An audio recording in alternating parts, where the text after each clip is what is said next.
Increasingly, more and more men are giving up on relationships, careers, and society as a whole. Resentment is growing, unemployment is becoming rampant, and keeping your head above water seems almost impossible for many men today. This is leading to more men than ever dropping out of society entirely. And it's not just that, men are becoming infantilized. With terms like adulting now becoming normal, it's clear that something ugly is happening that needs to be addressed. We live in such a I saw that a couple of people were reacting to this video, but in every case, they were either single or they don't have kids.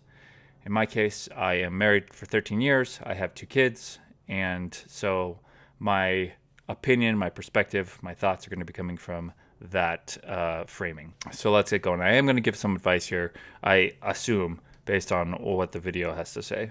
Strained, unnatural environment that is bound to start to wear on society, but men in particular are battling to keep up and are slowly giving up on dreams, giving up on trying, and giving up on doing anything constructive. And for a large part, it's really not their fault, as this trend isn't just a personal struggle, but a societal issue that we must urgently address. So why is this happening? And why has it gotten so bad in 2024? On the surface, it's a long and complicated story. Life has never been simple for any human, and objectively speaking, for men in the West today, it's never been better. We have all the technology we need, food delivered to your door with the tap of a finger, dating readily available to anyone with a simple swipe. Any products, items, or experiences that you want can be had with the tap of your phone. But over time, all of these comforts of life destroys the importance and necessity of struggle, without any value placed on higher goals. Where there just is no reason to care, means there's no reason for people to properly live or have the will to achieve greatness. Which I think this is a huge issue. People don't really have an idea of where they're going to be in like 2 years, 3 years, 5 years. There is a course, Jordan Peterson, that like a self-authoring course. If you just Google self-authoring course, Jordan Peterson, I think that's really helpful. I think it's a 5-year plan and then maybe like a 10-year plan. Where you kind of just map out where you want to be in 5 or 10 years. And if you're not thinking about that, then you're kind of just directionless. You're just on a canoe in a stream and you don't really know where you're going.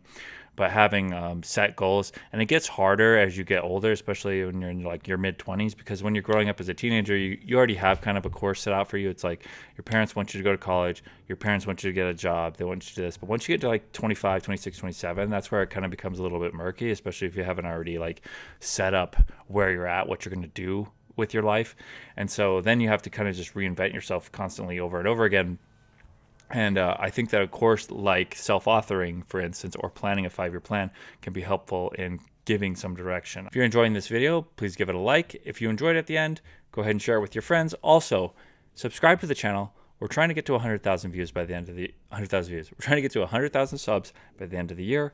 I really appreciate it, and let's keep going. Which is probably why 40% of young men aged 18 to 45 meet the criteria for depression, and 49% of 18 to 23-year-olds have had a thought of passing themselves in the past 2 weeks alone. And we're seeing the symptoms of this problem everywhere. The sapping away of our vision and ambition permeates in all aspects of modern society today. Our culture, architecture, relationships, bodies and minds. Past civilizations before us have always placed their emphasis on beauty, wisdom and logic for all the population to see, with great town squares, bustling with art, life and community. These things were placed above all else as the bedrock of their societies, laying out a code of honor and struggle in its people to achieve greatness. Comforts worship. Also back in like the 1960s, and I don't know prior to this, but in the 1960s and 70s and 80s, there was a sense that the future was going to be better than it is today. And I think we've lost that, especially with the climate change stuff and just kind of the polarization. Maybe this is different in different countries, but the polarization of politics. I think a lot of people just think that the future isn't going to be as good, or it's just going to be stagnant. And history will tell us that the future will certainly be better. But if you were growing up in the 80s, though, you were watching shows like Star Trek, and you actually thought that that was the future in your lifetime. And I think nowadays there's been a bit of an awakening. Maybe it has to do with more like of the information age. People have more kind of a grasp on how difficult these problems are, that there's more of a pessimistic view of the future, that we're not necessarily going to be traveling the stars. We're not going to be colonizing other planets, at least in our lifetime or anytime soon. And I don't think that that helps. There's a few people out there, obviously, you know, the main people out there that believe that this is going to happen. But for the most part, 99% of people don't think that that's actually going to happen in their lifetime. And unfortunately, that affects how you view the world, how you view life. are shown in art and culture, but as an aspiration for achieving something great, for following your mastery. But today our cities are mostly devoid of all of this character, and instead they're marked out by the most cost-efficient, bland and sterile designs to facilitate a simpler self-motivated purpose. It's why people flock all over the world to a handful of remaining cities that retain their centuries-old charm to feel and experience the character of bygone societies that were motivated by higher ideals. Ideals greater than our modern two-dimensional ways of thinking. With a prioritization of comfort, lust and opulence, and flashy materialism over individual excellence and greater community, we're now reeling in the aftermath, becoming instead a generation of mandated mediocrity. And does this explain why men today seem to struggle more than ever while seemingly having more than ever? America in particular is not actually in a recession. In fact, on paper, the economy looks like the best it's been in a while. Unemployment has dropped, GDP is up, but what the people are actually experiencing is a completely different story. We can see this in a study by the University of Michigan on consumer sentiments, which gathers data based on how consumers feel about the current state of finances. In 2022, it dropped to an all-time low. Prices of our average daily needs like gas and food have increased in unbearable percentages. In contrast, salary increases do not match, putting a high strain on budgets. Inflation is showing no signs of slowing down as Americans pay over $1,000 a month more on the same essentials we were buying 3 years ago. Nothing's changed but price. The latest consumer price index for March showing basic necessities. This goes back to the thing that I've stressed several times on this channel, is that ownership is the key to wealth here, that work is no longer as valuable as ownership, and that separation is going to continue as automation goes up. If you don't own the companies, if you don't own the stocks, if you don't own a business, you're going to get further and further and further behind, because work is not as valuable as ownership. Unfortunately, that's what capitalism is. It's capital, money. Capital allows you to invest in products and goods that then can spin off and create value. Machines, AI, software, all this stuff that you can invest in. And unfortunately, the value of human labor is going to continue to get pressured and go down in value. So unless you start owning things and start buying things, you're going to be in a world of hurt. Now, do I think that people are going to be starving on the streets and all of society is going to be ruined? No, I do believe that eventually there's going to be some sort of basic minimum income that people get. Society cannot continue with the wealthy just getting wealthier and wealthier. At some point, the math does not work. Like our food, housing, and gas are all continuing to cripple Americans' wallets with higher prices. Our wages are actually down against inflation since Biden took office. So not only are prices soaring, but our wages, at least if you measure hourly wages, are not keeping up at all. Keeping your head above water has become the new normal instead of owning a home with a white picket fence. The rich are becoming richer and the poor are becoming poorer, with the middle class disintegrating completely. All the knowledge of the past of just going to college, getting a job, and buying a home immediately is just completely irrelevant for anyone working and living in 2024. The universities have skyrocketed in prices to absurd levels. The housing market is in a complete giant bubble. Everyone's sending out job applications more and more, all while using these automated testing systems, applying up to 100 jobs a day and still not getting anywhere. All the while major companies repeatedly tell us that they can't find any workers for their companies. And the results of this are clear. People are drifting towards more unfulfilling jobs, or just not even having a job at all, while the rich buy up resources, real estate, and everything that used to be the cornerstones of the middle class, that is now just an investment hidden through an offshore bank account for some giant investment fund. Basically what they want to do is create a nation of renters. BlackRock coming in and giving them more money than the house is worth. How much more do they give them? They can give them, 30% above. Really? Which is money. And then they just lease those BlackRock. homes out. And they lease them out. It's part of this idea that home ownership and automobile ownership and all of these things, these legacy systems that people want to get rid of. And they go, rent a house, use Uber, Lyft, whatever. You don't need to own. What does owning do for you?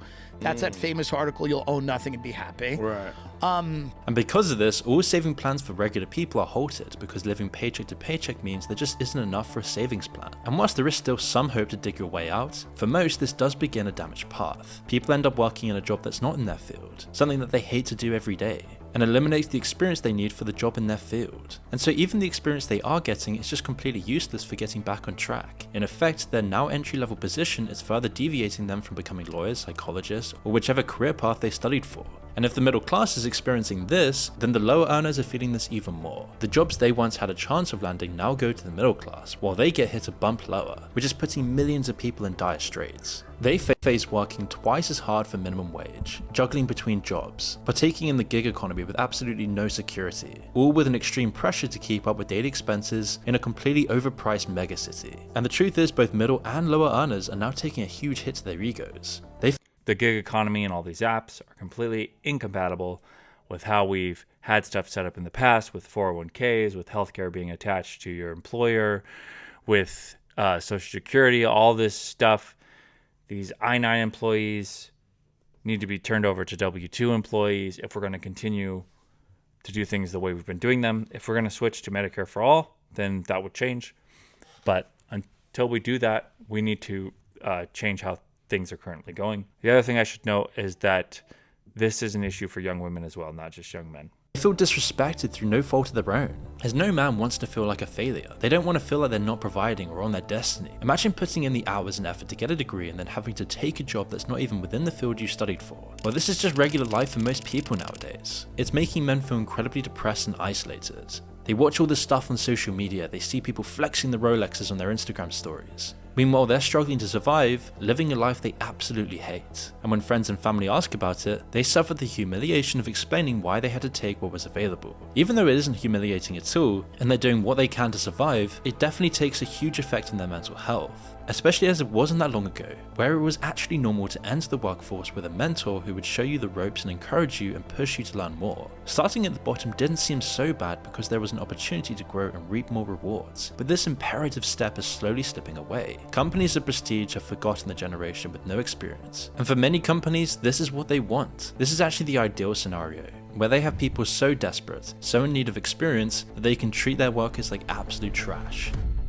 Since the 1980s, testosterone levels have dropped more than 50%, and yet we're told to ignore it. Why? Because there's a coordinated effort to suppress masculinity and turn men into something they were never meant to be. This decline is no accident. We're constantly exposed to harmful chemicals in our food and everyday products, bombarded with estrogenic chemicals from plastics, junk food, and sedentary lifestyles, which is why This is like the McDonald's version of Jake Paul. I don't think that the chemicals are necessarily the issue. I just think that extra calories. When you're eating extra calories, you're going to be overweight. Being overweight, you produce less testosterone. Actually, let's Google that. Yes, low testosterone levels are associated with weight gain.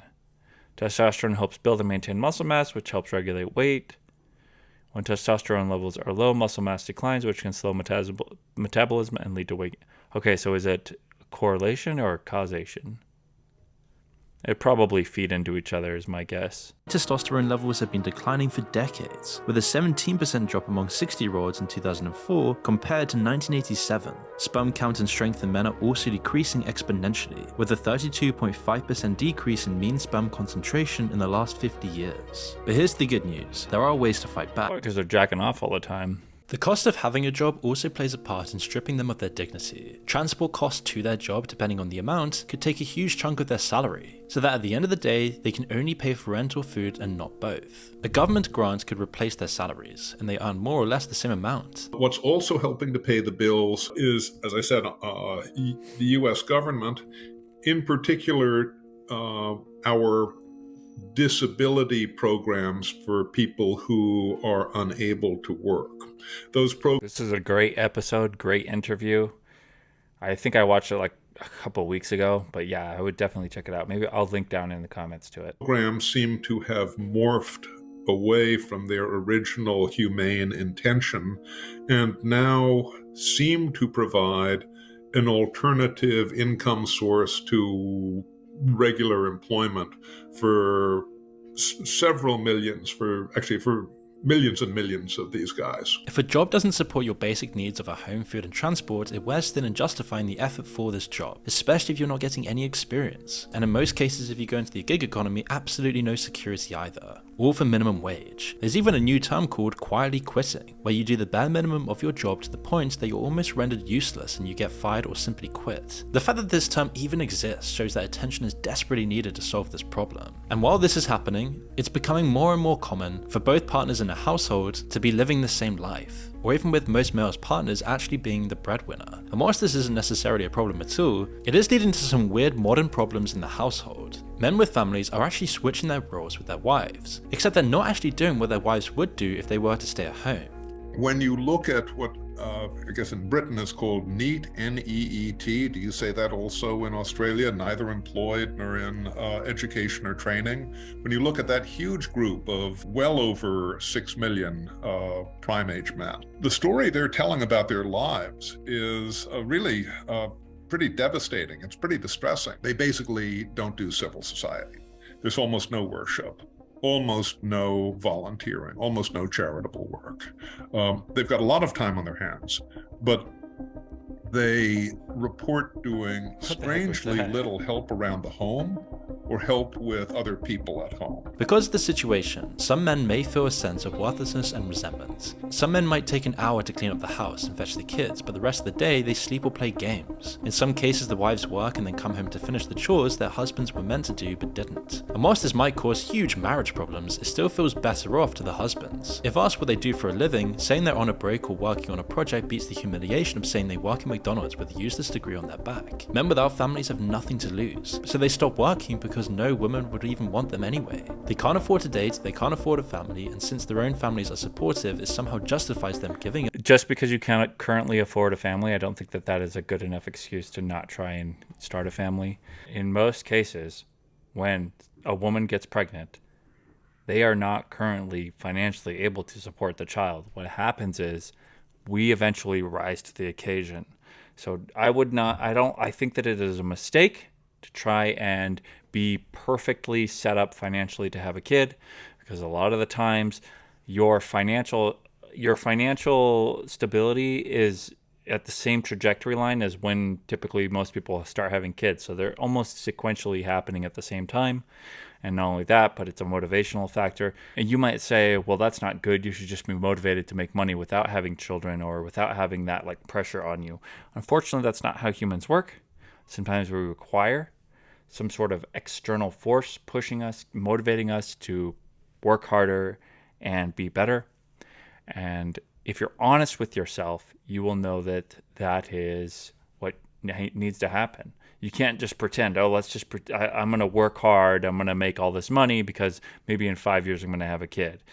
I know you can plan on that and you can try and work towards that, but believe me, when you've got a kid on the way, you're going to be way more motivated than you were before that. And there's no arguing with it. Like it's just a matter of fact.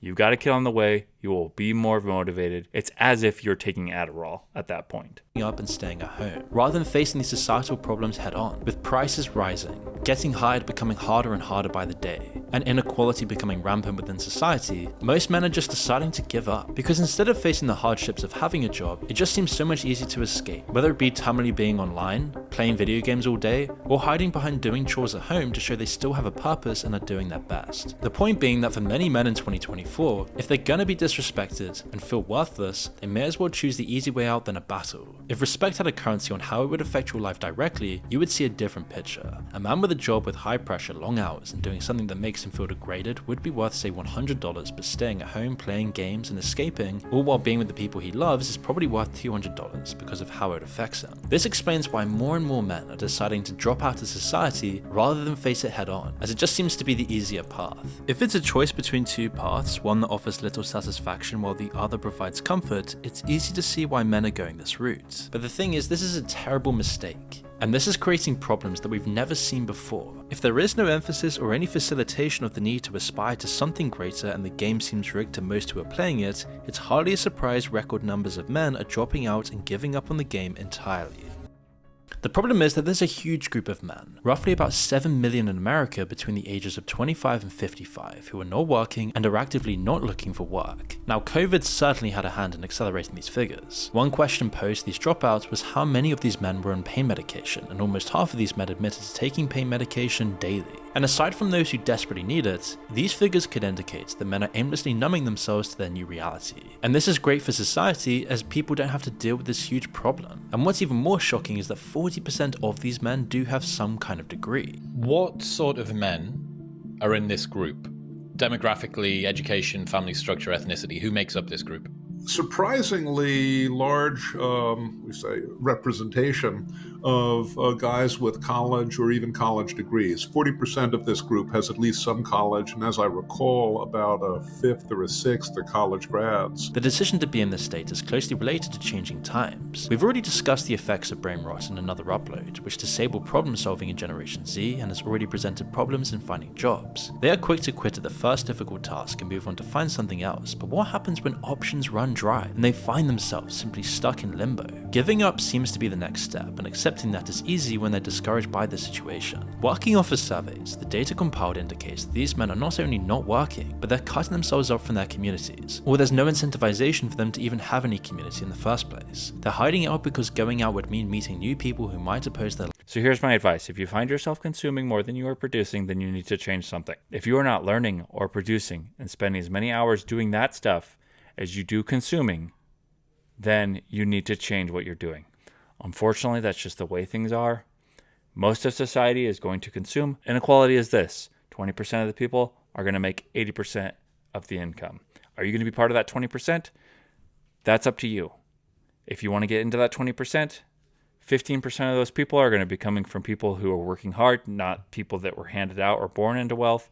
15% of that 20% are going to be coming from people that just produce and work their ass off. Lifestyles. It makes it uncomfortable. Why leave when you can just aimlessly watch brain rot content and numb yourself with weed or pain medication and stay inside in the warm comfort of home? And any sexual needs you have can be satisfied with pixels on a screen. This lifestyle is increasingly becoming more and more normal for men in the West. But what's important to note is that men don't want to be this way. It's a horrible lifestyle, it's depressing, it's atomizing. What this really is just a coping mechanism or a form of self-defense against a society that's becoming increasingly hostile to these men. Up until recently, the problem has been invisible. These figures weren't shown in any statistics or surveys because they slipped through the cracks until very recently. So why did they slip through the cracks? Well, it's easy to see. They simply don't fit the victim criteria. Some have degrees, they're in the prime of their lives, and it was their choice to quit. It's easily overlooked and only comes to light as the numbers rise. Nicholas Upstart wrote a book called Men Without Work, and has since exposed and addressed the problems in his book. He says he is trained to look for hidden in plain sight problems, which is how he stumbled upon this issue. You see, these men are not causing trouble, at least for now, and they don't seem to be drawing any attention to themselves. On the contrary, they keep to themselves. So surveys and statistics just don't include them at all. They don't even register on the scale, and people in society think this is a joke issue. And it's also reasonable to conclude that some of these men may work, but in the underground economy. Work like formal cash jobs, or even shady legal ways of making money. But of course, this is just a minor portion of these men. We need to address the problem head on. How is the situation getting this bad? These men have completely lost their purpose in life. All of their duty, their hopes, their responsibilities, their own dignity and value. It's being completely decimated at the moment. And we're seeing this with the form of radicalization online, growing hatred and division, and a general apathy towards society as a whole. And the longer this is ignored, the harder it's going to be addressed down the line. More men today than ever feel disconnected, disillusioned, and left behind by a world that seems increasingly indifferent to their struggles. While GDP numbers and employment stats may sound like an easy, good solution on paper, especially to government bureaucracies, it will never really fix the reality of the situation for normal people. The real challenge we face today in the West is to find purpose and meaning again, to have any reason to even want to participate and achieve greatness in society. Society is not going to save you. The government is not going to save you. You have to save yourself. Get your money while you can. Subscribe to this channel if you like this content. Really appreciate it. Give this video a like, and we'll see you in the next one. Peace out.